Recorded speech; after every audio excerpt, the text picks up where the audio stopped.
legal option. I don't know. I don't know if they would take a legal option that this is, if they would pursue that. I think, I forgot who it was you just mentioned, but the state is actively trying to change their laws so that clear cutting for solar doesn't happen. And I think you'll find from green that OER is probably soon to discourage projects like this from occurring, which is bad for your business model, but I think there's probably other alternatives. And I wouldn't want to see North Smithfield become the laughingstock of Rhode Island political elite by passing something like this when the rest of the state is about to reject it. I'd like to see, obviously, a parcel-by-parcel approach maintained. I think there's some value in having those bureaucratic layers that Mario mentioned and others as well. I think it's a little bit disingenuous to talk about replacing an upland forest with herbaceous vegetation, like especially somebody from your background. But solar is great. I think you should consider changing your business model, developing solar trees over parking lots like at the Google campus. I'm sure you guys can do that. I'm sure you would be able to sleep better at night. People would probably love to come work for your company. And you could then make better use of Dowling Village. Imagine solar panels over Dowling Village. You guys would be a leader in renewable energy, I think, in the state. And I can imagine more people wanting to come live here, which would increase your tax revenue. And I really do appreciate Mr. Farrer coming here. And I would just conclude by just asking one more thing.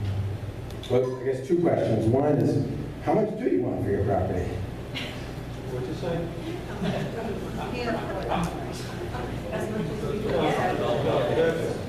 So I would ask you this. What better way to cement the legacy for you, your children, and your grandchildren than donating this land and becoming the Farrer family preservation? That will last much longer than 10 million, 15 million, whatever it is. It will last forever. Why don't you give what you own to the town? Whatever. Give what you own to the town. So I appreciate you coming. I just wanted that I've been paying taxes since. that consideration to be made. So, thank you, appreciate it.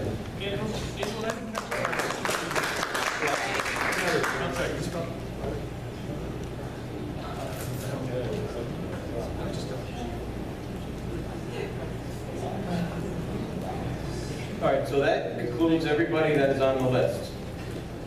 Now, I did say I didn't want anybody to walk away from here without feeling that they had their fair share, to be able to say what they wanted to say. Is there anybody else that wants to speak? This is the thing, though. Everybody, 2 minutes. That's it. I'm going to hold you to 2 minutes. You weren't on the list. You can put your name on the list. You get it? Pat? Do you want to put my name first? No, go ahead. I'm giving.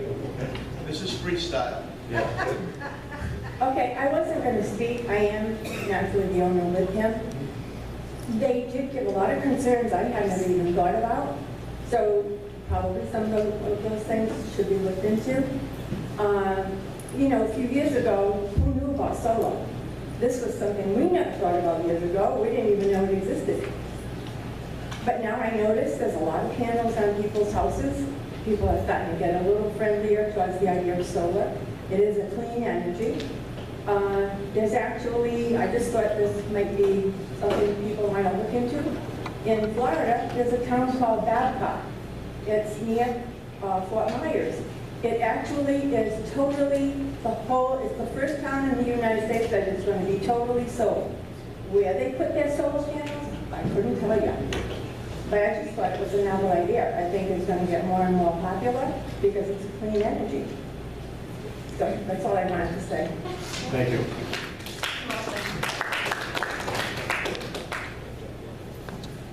Anyone else? Mike?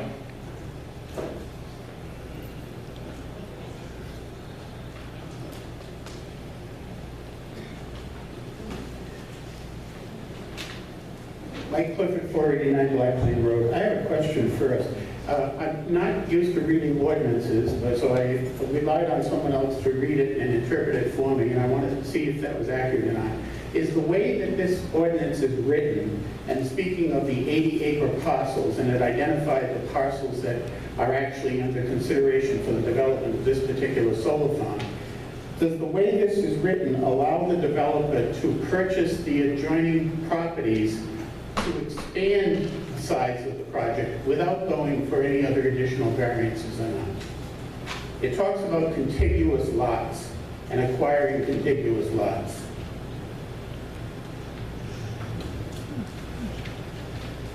Can somebody say that? No. So no other lots can be purchased and used for this purpose other than the ones that are identified specifically.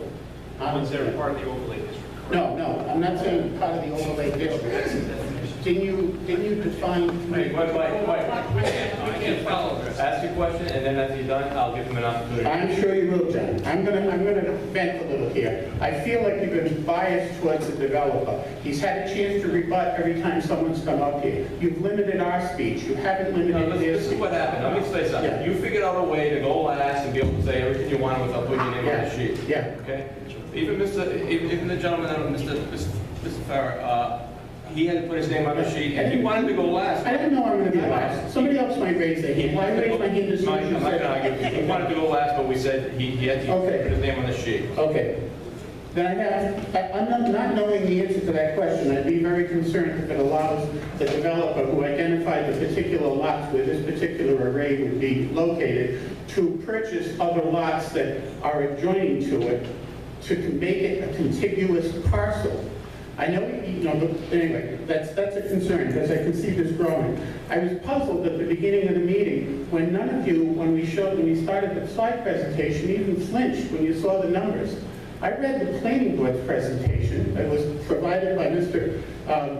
Kravitz, and that didn't have the same dollar amounts on there. The first time I saw those dollar amounts was on Saturday on the GoLocalProud.com website, the online paper. And I saw numbers there that I don't think the planning board even saw. So none of you seemed surprised, and none of you said, wait a minute, why did these numbers change? So why didn't you seem surprised, or why didn't you question why the numbers had changed? Because when I read what was in the article online, in that article, it also sounded like this is going to be not a 40 megawatt facility, but possibly up to a 65 megawatt facility, which is much bigger.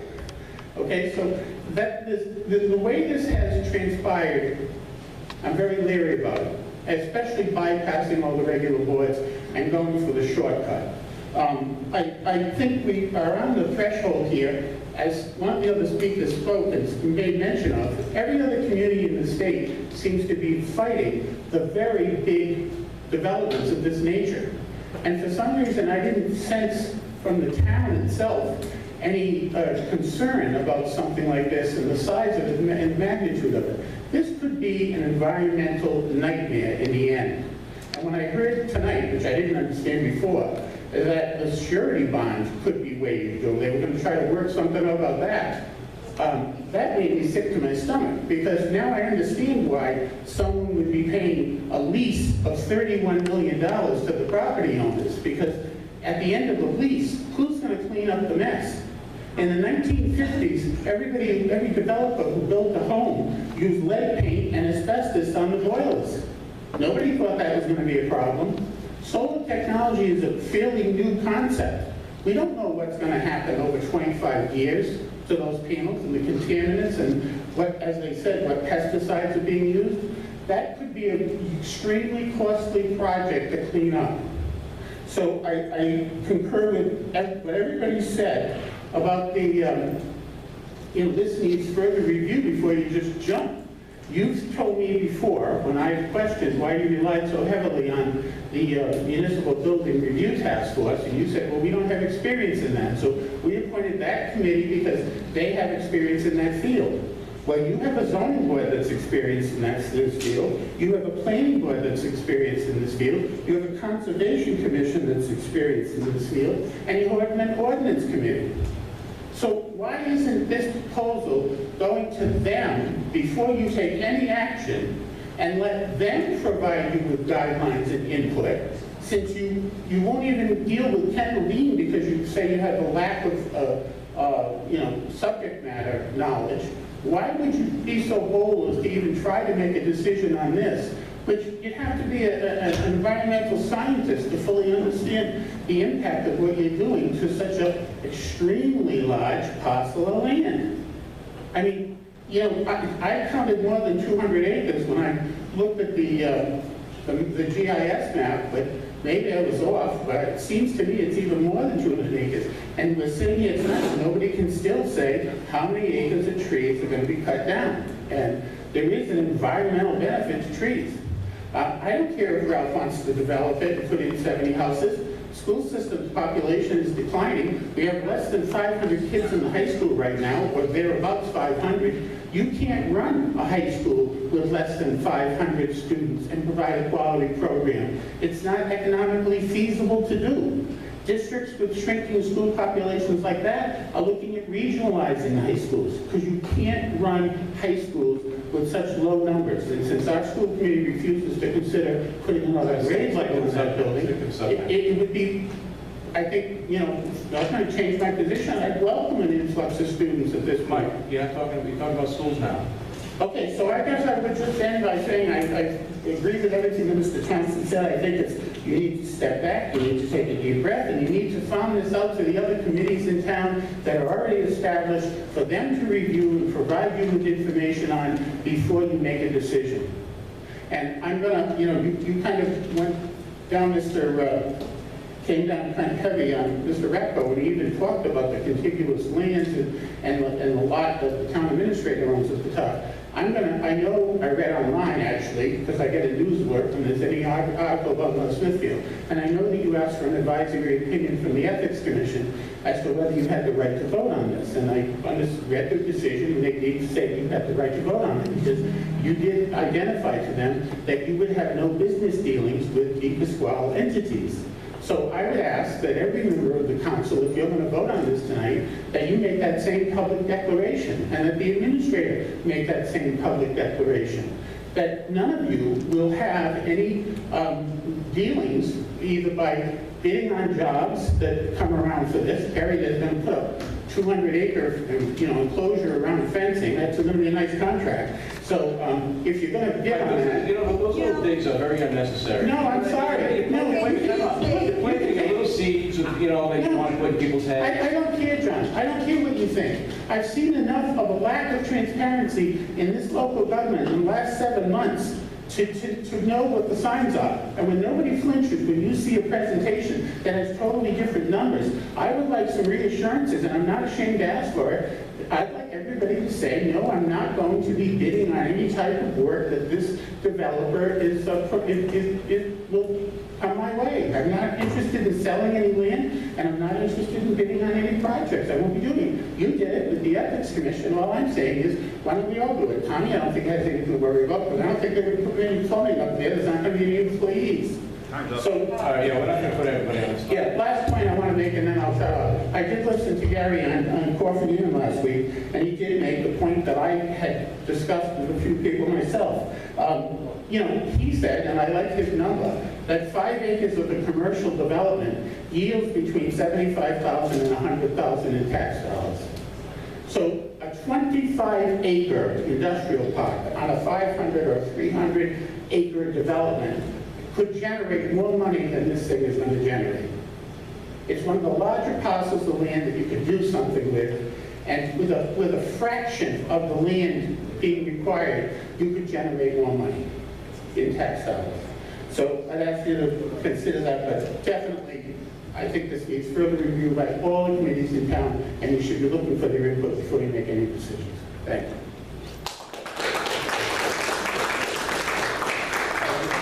Go back to Richard before. I just want to address a couple of things that he said. Number one, the reason why I was letting Green answer questions is because you asked them their questions and I was giving them an opportunity to answer the questions. It wasn't because I had any favorability towards these people over here. And secondly, if they file a petition for an overlay, that's why we're having this hearing. They have a right by state law, we have to give them this hearing. It's not because we're biased, it's not because we like the idea or we dislike the idea. The state law says they put in the request, and we have to grant them this hearing. So that's why we're here tonight. So whatever ulterior motives that people are implying here, there are none. State law says that we have to be here tonight and we have to grant them their hearing. Ma'am? I wasn't told what the zoning would be changed to where I am in an overlay district.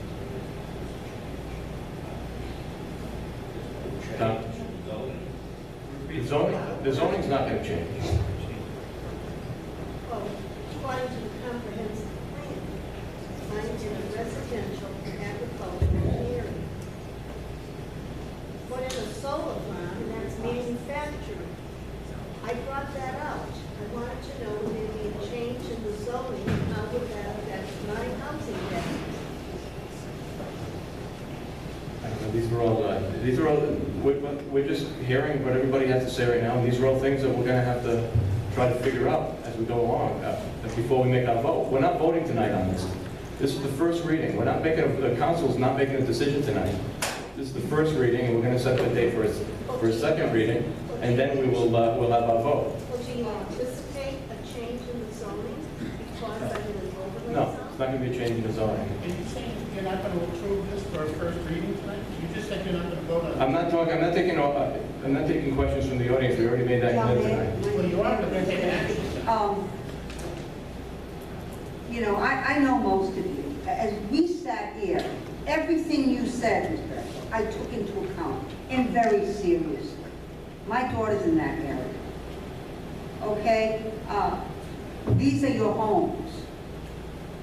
If you think a little extra income to this town would let me put anything you have and your quality of life in danger, I would not vote for it. Absolutely not. Mr. Ferrer, I understand. Grandkids, I understand where you're coming. You have your rights also. It's a very complex thing. And Mr. D'Annunzio, you know, we go where our kids went, he spoke clearly, he's in favor, but he has reservations. And he made that clear too. So no one has the right to come up here and speak for me and how I would vote. That's when you're attacking me as a person and not the policy. Everyone here tonight were ladies and gentlemen. You conducted yourself. You presented wonderful facts. And as far as I'm concerned, I couldn't vote tonight. I'm seriously going over each and every note made. It is that important to the future of this town. And you're lucky I waited this long because you attack a policy. You do not attack the integrity of a person.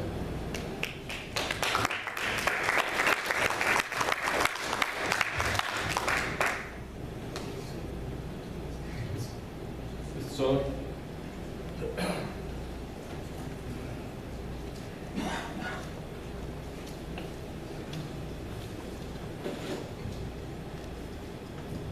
Anthony Slowly, 1435 Iron Michael Road.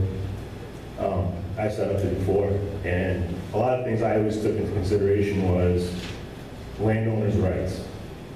And ultimately, they have rights to do with their property as they wish, as long as it's within BEM regulations and town regulations.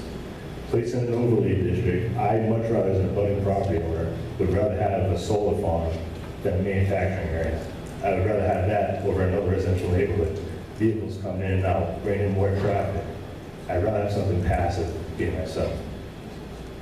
Everyone keeps talking about clear cutting trees.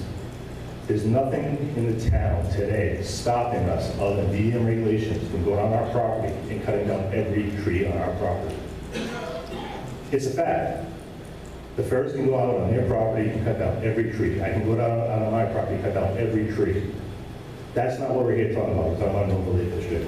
We're not talking about how much revenue the town's going to get, we're talking about how much revenue the town's going to get. Doesn't matter what the revenue the Ferrers are going to get. It's their property to do with what they wish.